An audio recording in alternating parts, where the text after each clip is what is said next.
I don't think this is a good look for me. It's time for Book Show with your host, the irascible yet easily influenced Danny Marks. Hit it, Danny! I've got like 7 books for you this week. We need to get on it. Many of you are aware that over the summer I decided to do this big YA horror book project list thing. And I did do it. And it's been kind of growing and getting longer and longer. As a part of that, I decided to read a bunch of horror books in October and a little bit of November. And what turned out happening was I just didn't have a whole lot of time to do a lot of reading. But I did get some done. And so this month's Book Show is going to be entirely horror themed. And thus the creepy doll mask. First up was a book that I thought was just kind of horrific rather than an actual horror novel. It's a dystopian called Unwind by Neal Shusterman. Or Shusterman. Either one of those. Unwind features one of those scenes that I absolutely hate to read. It's because it's so effective that it like gets under your skin and you can't forget about it, and now I hate Neal Shusterman. It really is a fantastic book, a really quick read, and really quite scary. It depicts a future that is not very pleasant at all. And the unwinding that is that's going on in here is up to you to figure out. But let's just say this. I give Neal Shusterman's Unwind... Shusterman?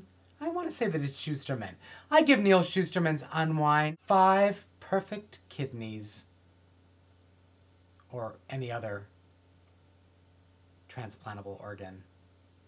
Really.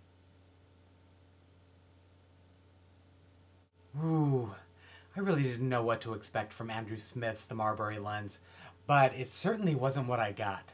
Look at the lens, look in the lens, creepy.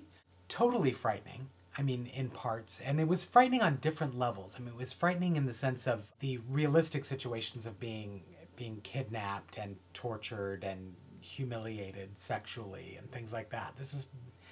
There's pieces of this that go way beyond. Works like an onion. There's varying levels of this world, and you're never quite sure where the protagonist is psychologically or even physically.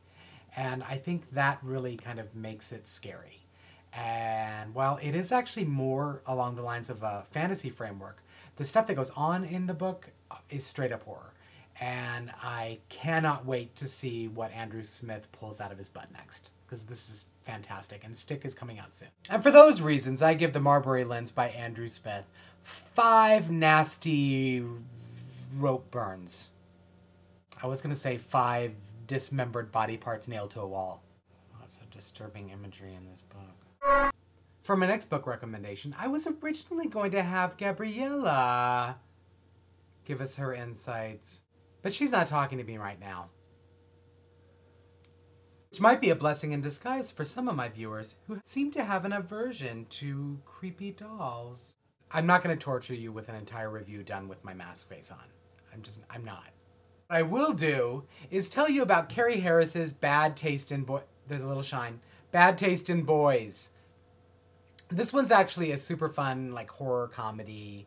It's really an adorable sort of a zombie thing with missing fingers and stuff like that. You don't often get to describe zombie books as being adorable, but this one is a short, quick, it's really fun read, and I think you guys are going to really like Carrie Harris's writing. It seems that the high school football team's been given a virus that turns them into something not human at all. And it's up to perky coach's assistant Kate to bring them back from the brink of death. Or beyond. I have to give Carrie credit. This was a lot gorier than I expected it to be. And because Carrie sent me this awesome sugar scrub for my lips. My lips are now kissably soft. I give Bad Taste in Boys 5 rotting brain stems. I thought Thelmus's was too obscure. The last book I read for my horror reading month turned out to be the most authentically horror of the bunch, and that was Lauren Miracle's Bliss, which kind of surprised me. I was drawn initially by the cover, and if you're not aware, the inside cover is also really cool, and it's got sort of this engraved red gory Bliss thing. Bliss is a cautionary tale about developing relationships with the wrong sorts of people and how badly those can go, particularly if that wrong sort of person is evil. I don't want to give much away because this book was full of surprises for me. I think the last thing you're going to be able to say about it is that it was predictable.